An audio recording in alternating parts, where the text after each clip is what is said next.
मधुपुरी राज्य के रत्नपुर गांव में जबरदस्त सूखा पड़ा था।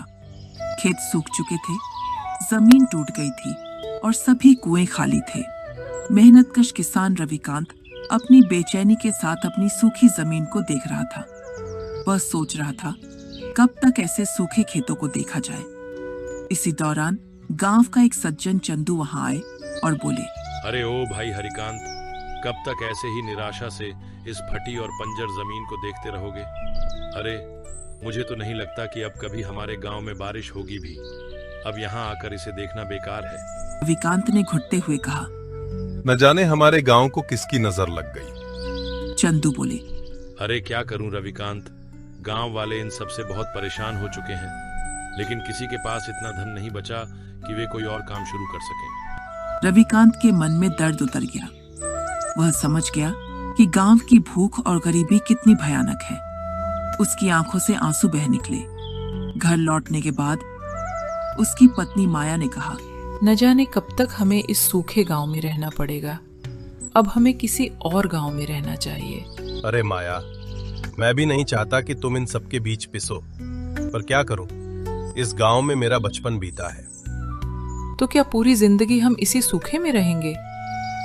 रविकांत ने माया को आश्वासन दिया, नहीं, मैं पूरी कोशिश करूंगा कि हमारा गांव दोबारा खुशहाल हो जाए। घर में अनाज बहुत कम है।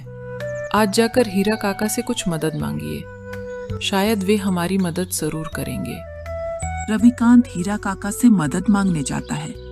वह हीरा काका से कहता है, नमस्कार हीरा काका, आप तो देख ही रहे हैं कि गांव में अनाज की कमी तेजी से बढ़ रही है। मेरे घर पर भी खाने को बहुत कम अनाज बचा है। क्या आप कुछ सहायता कर सकते हैं? देखो रविकांत, तुम्हें तो पता ही है मेरे पास पूरे गांव के लोग आते हैं। मैं सबकी समस्या हल नहीं कर सकता। जितना मैं कर सकता था मैंने कर दिया। अब इससे ज्यादा मैं कुछ नहीं कर सकता। ठीक है काका, मैं खुद ही कुछ सोचता हूँ। इसके बाद रविकांत घर की ओर निकल जाता है। वह रास्ते में एक बूढ़ी अम्मा को देखता है। बेटा, मैंने 2 दिन से कुछ नहीं खाया, कुछ खाने को दे दो।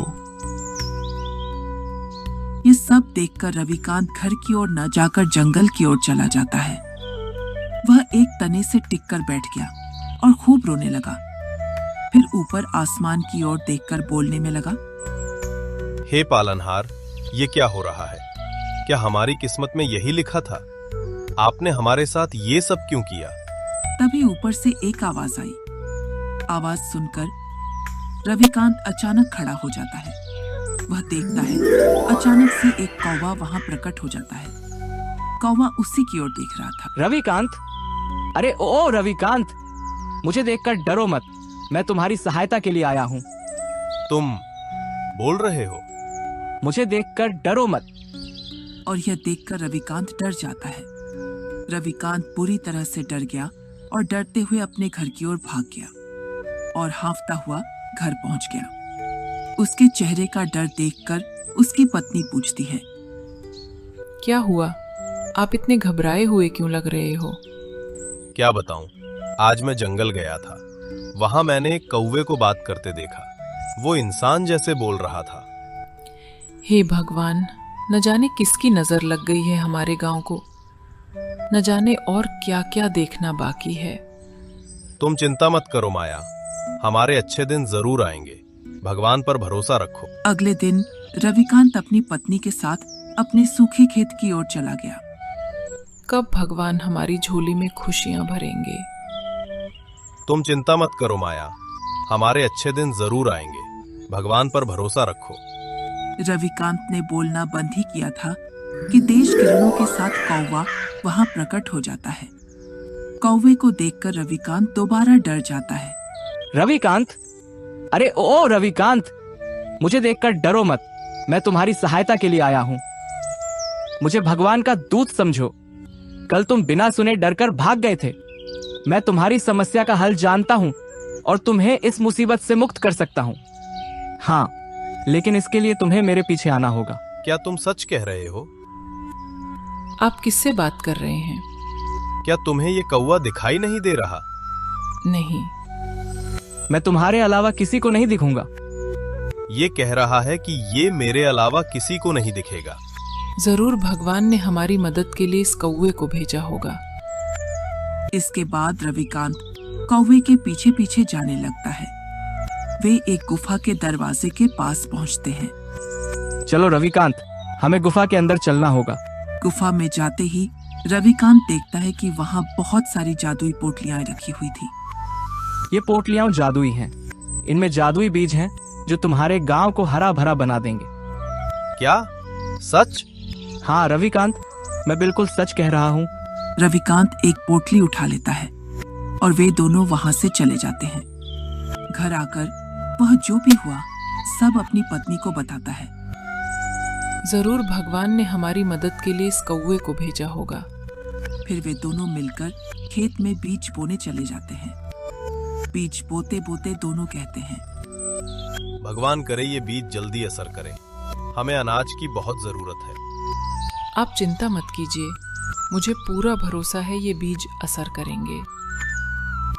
इतना कहकर दोनों घर की ओर निकल जाते हैं। अगले दिन जब वे खेत पर जाकर देखते हैं तो हैरान हो जाते हैं। उनके खेत में बिना पानी दिए ही पौधे उगाए थे।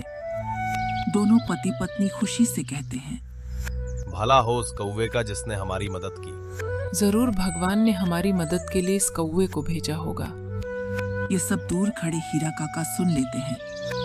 हीरा काका अच्छा इंसान होने का दिखावा करते थे, पर असल में वह बहुत ही बेईमान इंसान थे। वह जंगल जाकर रोने का नाटक करते हैं, जिससे कौवा फिर आ जाता है। वह कौवे से कुछ कहते हैं और उसके पीछे पीछे चलने लगते हैं। कौवा बहुत ही चालाक था। वह हीरा काका की नीयत जानता था, इसलिए उन्हें गलत गुफा में ले जाता है। हीरा काका गुफा में जाकर एक पोटली ले लेते हैं।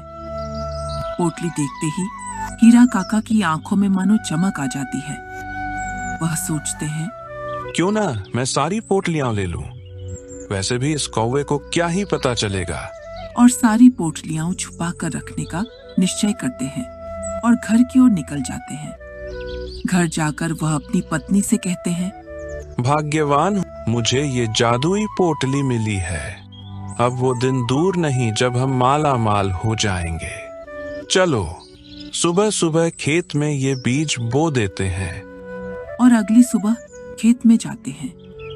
जैसे ही हीरा काका पोटली में हाथ डालते हैं, उसमें से चींटियां निकलकर उन्हें काटने लगती हैं। वह पोटली फेंक देते हैं और चिल्लाते हैं, हाँ भगवान, ये क्या, इसमें तो चींटियां निकली। तभी कौवा वहां प्रकट होकर कहता है, ये सब तुम्हारे ही कर्मों का फल है हीरा, आगे से लालच मत करना। उधर रविकांत और उसकी पत्नी गांव वालों को भी बीज देकर पूरे गांव का भला कर देते हैं। इससे गांव वाले रविकांत को गांव का मुखिया बना देते हैं। इधर हीरा काका को अपने कर्मों का फल मिल जाता है। कुछ ही समय बाद बारिश भी हो जाती है और पूरा गांव पहले की तरह हरा भरा हो जाता है और गांव वाले खुशी से जीवन यापन करने लगते हैं।